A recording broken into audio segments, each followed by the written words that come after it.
أعوذ بالله من الشيطان الرجيم నేను శపించబడిన బహిష్కరించబడిన శైతాన్ నుండి రక్షణ పొందటానికి అల్లాహ్ శరణు వేడు. وما أرسلنا من رسول إلا بلسان قومه ليبين لهم فيضل الله من يشاء ويهدي من يشاء وهو العزيز الحكيم.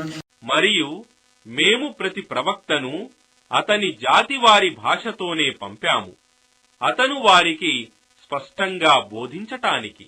మరియు అల్లాహ్ తాను కోరిన వారిని మార్గభ్రష్టత్వంలో వదలుతాడు, మరియు తాను కోరిన వారికి మార్గదర్శకత్వం చేస్తాడు. మరియు ఆయన సర్వశక్తిమంతుడు, మహావివేకవంతుడు.